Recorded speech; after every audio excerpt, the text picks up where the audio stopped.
Meu nome é Ramon Bertimaione Bossi e esse aqui é um seminário em vídeo para a matéria de Cálculo 3, onde o tema escolhido por mim foi juros compostos.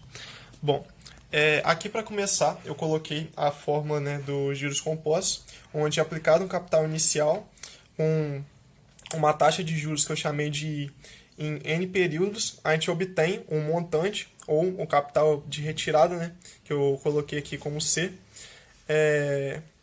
que é o que você vai obter em N períodos somando essa taxa aqui. Bom,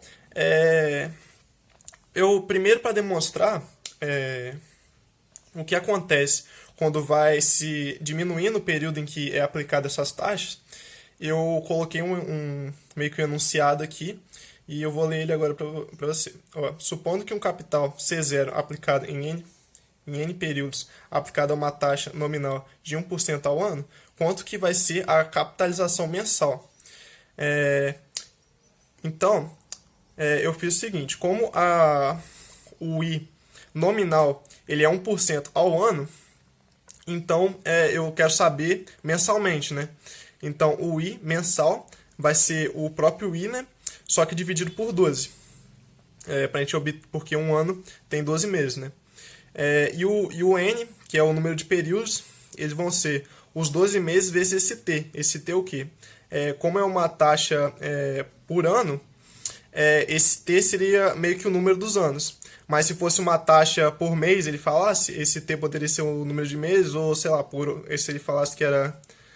Se eu colocasse que era por hora, seria o número de horas, esse T. Então, vamos seguir aqui. Com essas informações aqui que eu obtive, dá para a gente jogar na fórmula de novo e substituindo, né, o I por I sobre 12, já que ele quer mensal, a gente tem essa parte aqui entre os parênteses, e o N, que é o número de períodos, a gente vai ter 12, né, porque são 12 meses, vezes o T, que seria quantos anos que seria, né, a quantidade de tempo que ele ia querer aplicar esse capital inicial dele. Bom, depois disso eu coloquei para a gente analisar a capitalização diária. Como a gente sabe que é I% ao ano, então um ano tem 365 dias, então eu coloquei I sobre 365. E o N, novamente, o número de períodos, né, seria 365 dias, vezes um T, que novamente, quantos anos que isso seria aplicado, já que é a taxa por ano. Bom, aí jogando aqui na fórmula de novo, a gente vai obter uma coisa muito parecida com o de cima, só trocando aqui os meses pelos dias dessa vez. O que dá para se reparar nisso é que se eu ir diminuindo, por exemplo, horas, minutos, até segundos, esse número aqui vai ser sempre igual. O que dá pra gente fazer uma fórmula genérica, né, colocar em uma fórmula genérica, que seria essa, substituindo, né, esses valores que podem variar, que eu posso diminuir, né, para hora, minuto, até segundo, essa taxa, né. Então, eu substituí por x aqui, para a gente ter uma noção do que acontece quando a gente diminui tanto esse tempo, né, da capitalização, até ser menor do que segundos, até ser uma taxa instantânea, né? Então, bom, aqui eu coloquei um limite, né, do x tendendo ao infinito, para eu saber o quê? Porque a gente pode perceber que enquanto mais a gente vai diminuindo o período, né, que essa capitalização é feita, tipo 12 meses, 365 dias. Aí se eu passar para hora, a gente vai ver quantas horas tem no ano. Se eu quiser em minutos, quantos minutos tem no ano. Esse número só vai crescendo. Então o que eu fiz foi tender esse x ao infinito. Bom, aqui tendendo ao infinito, a gente sabe que essa daqui é a definição, né, do limite da exponencial. Então, a gente sabe que esse é um E elevado a I pela definição, né? Mas eu também quis demonstrar aqui nessa Eu quis demonstrar a conta, né, que eu fiz para chegar até isso. Bom, aqui eu repeti, né, aquele limite, coloquei o limite para dentro usando as propriedades, né, dele, coloquei o C0 para fora, já que ele é uma constante, e o T também, a gente pode fazer isso, até que a gente tinha aprendido uma propriedade, né, que se fosse raiz, eu podia colocar esse limite para dentro da raiz, esse T é nada mais do que eu posso passar com raiz como potência, dá no mesmo. Então, eu calculei esse limite aqui embaixo e usei uma propriedade do exponencial barra ln, que é o que? X é igual a E elevado a ln de x. Como provar isso? Rapidamente a gente pode perceber que se a gente aplicar ln dos dois lados, aqui vai ficar ln de x, e aqui como é ln de e o ln de x a gente pode tombar, né, para frente, e ln de E é 1, vai ficar ln de x igual a ln de x. Tirando o ln dos dois lados, né, vai ficar x igual a x. Bom, então essa propriedade é válida, eu vou usar ela aqui. Aí aqui eu tratei isso tudo aqui como se fosse o nosso x, né? Vou usar outra variável como se fosse o nosso y. Então, E elevado a ln de y é igual a y. Então, eu reformulei, né, esse limite aqui. E depois eu passei o limite, usando também uma outra propriedade dele, para calcular somente aqui em cima, já que o E também é uma constante, né? A gente sabe o valor dele, eu joguei o limite aqui para cima. Agora, calculando esse limite em específico. Bom, calculando esse limite aqui, a gente pode passar o x, derrubar o x, né, colocar ele aqui na frente, já que essa é uma das propriedades, né, do ln. Então, aqui, eu fiz isso aqui virar uma divisão, porque para eu ter um 0 sobre 0, que é uma indeterminação, então eu posso usar o L'Hopital para eu derivar, né, em cima e embaixo e calcular esse limite, que vai ser o mesmo limite se eu calcular, assim fica bem mais fácil de calcular, porque como a gente pode ver aqui, derivando em cima e embaixo, a gente vai poder cortar esse menos 1 sobre x ao quadrado. Dessa forma, escrevi de novo aqui, né, como fica o limite, tirando esses dois termos. Vai ficar i sobre x, o i multiplicando aqui, e esse i sobre x, como o x tende ao infinito, o i sobre x vai tender a zero, porque vai ser uma constante dividido por um número muito grande. E aí vai ficar 1 sobre 1 é 1, e 1 vezes i é i.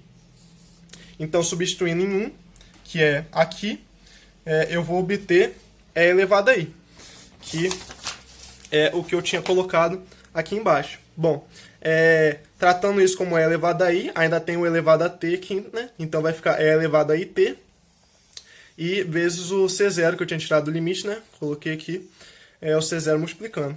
Então a gente vai ter uma função aqui, né? Onde o capital de retirada, né, o montante, vai ser descrito como essa nova fórmula aqui, né? Que a gente chama de capitalização contínua ou juros compostos contínuos, que é como se... que é o máximo que a gente pode conseguir utilizando esse I como juros, né?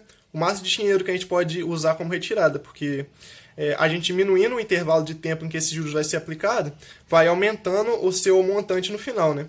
Então, o máximo que a gente pode conseguir é esse daqui, tendendo o x ao infinito, né? Tendendo o tempo, fazendo com que esse juros seja aplicado em cada vez tempos menores, né? Esse aqui é o máximo que a gente pode conseguir. Isso também pode ser feito por uma EDO, né? E até de forma mais rápida, só que eu quis demonstrar pelos dois jeitos para ficar mais fácil de entender, porque eu mesmo entendi mais fácil fazendo por limite também. Então aqui a gente pode fazer uma EDO utilizando dc sobre dt, né? dt sendo o tempo. Isso aqui, dc sobre dt, é a taxa de variação do capital sobre o tempo, né? Para a gente obter a mesma forma de antes, só que por EDO. E isso aqui ele é proporcional por I, né, que é a taxa, né, de juros que você está aplicando, vezes o capital. Bom, aí aqui é bem simples, a gente passa o C para o outro lado e vai passar dividindo. Então a gente vai ter 1 sobre C dc, e o dt eu passei multiplicando, né, o dt. Aí o que eu fiz foi aplicar a integral dos dois lados. Aí eu obtive ln de módulo de C é igual a I de T mais eu chamei a constante de K, né, para não confundir com o C do capital. Aí aqui, o que eu fiz foi elevar a E, os dois lados. Aí assim, a gente vai ter C igual a E elevado a IT mais K. E esse K aqui a gente pode separar ele fazendo com que seja uma multiplicação isso aqui, né? Já que quando a gente faz vezes soma os expoentes. E esse elevado a K eu chamei de um Q2, só que esse Q2 tem uma restrição, né? Que ele tem que ser maior do que zero, porque não importa o Kzinho que você coloque aqui, esse número sempre vai ser maior do que zero. Até se você fizer um limite, ele pode ser zero, né? Ele vai tender a zero, mas não vai ser zero. Então K2 tem a restrição de ser maior do que zero. Mas substituindo aqui por K2, né? Eu coloquei aqui que quando o tempo for zero, a gente vai ter o nosso capital que a gente empregou, né? O capital inicial. Então, usando isso, a gente consegue achar o valor da constante. Já que, substituindo aqui, né, por ser zero, o y, como está aqui, o y é uma função, né, no caso, e o zero por t, a gente vai obter E elevado a zero, né, porque vai ficar 0 vezes I, vezes o K2. E como E elevado a zero é 1, vai ser C0 igual a K2. Então, o C, substituindo na fórmula de cima, o C vai ser E elevado a IT vezes o C0. E isso aqui vai dar a mesma fórmula, né, de antes, que é o C sendo uma função dependendo do tempo, igual a C0 vezes E elevado a IT. Isso aqui é o máximo de lucro que a gente pode obter, né, que é a capitalização contínua, que a gente chama. Então, é o máximo de lucro que a gente vai obter com esse capital inicial empregado, dado uma taxa de juros e um tempo T de aplicação, que a gente decide quanto que pode ser. E agora eu vou fazer algumas questões utilizando essa forma e a outra de capitalização de juros contínuos. Bom, vou ler o primeiro exercício aqui. Ele diz o seguinte: um automóvel sofre depreciação contínua de seu valor inicial a taxa de 5% ao ano. Determine quanto tempo será necessário para que o valor desse bem atinja metade do seu valor inicial.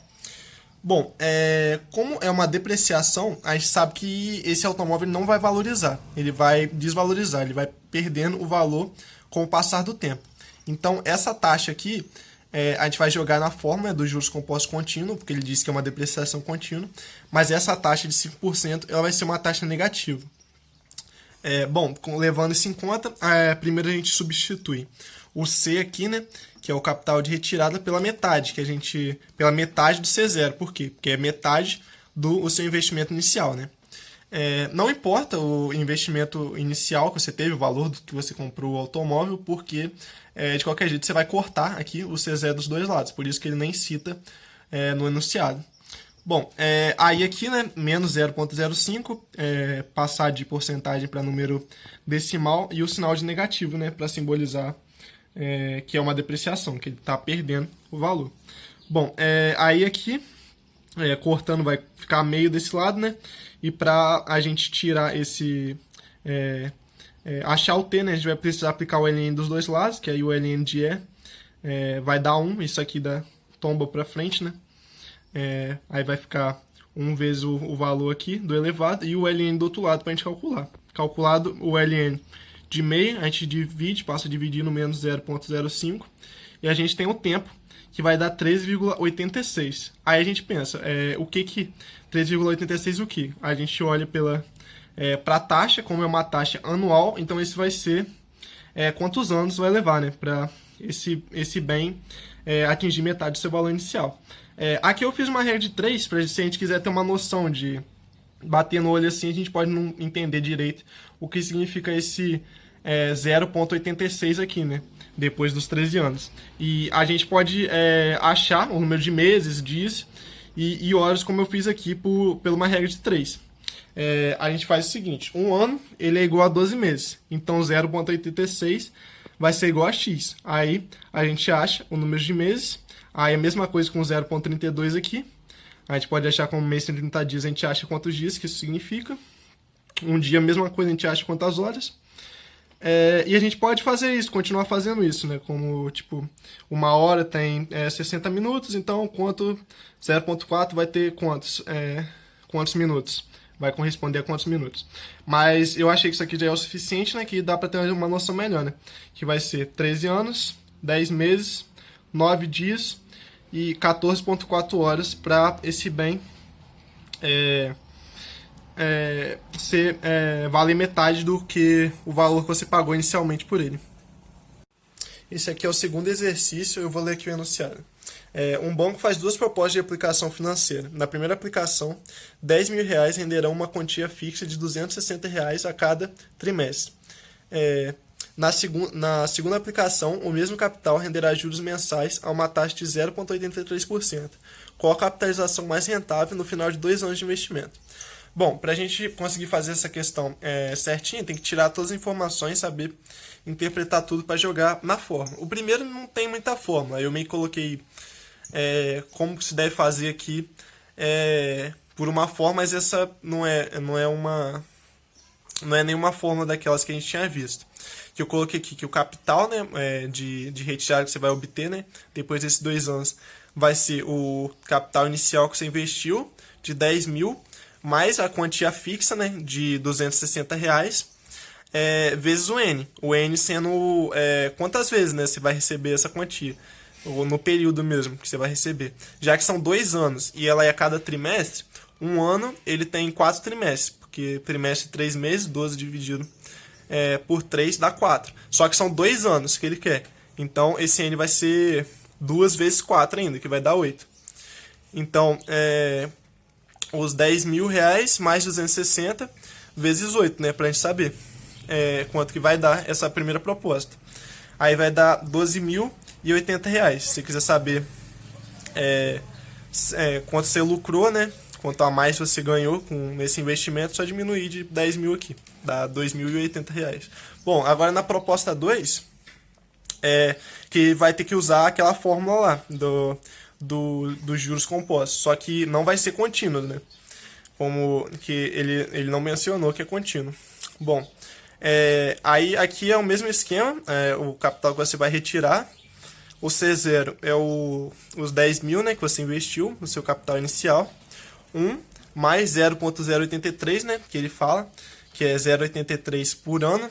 Então, tiro da porcentagem vai dar 0,0083.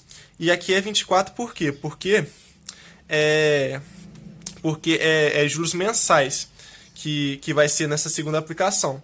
Só que é em 2 anos. Um ano tem 12 meses. 2 anos vão ter 24 meses.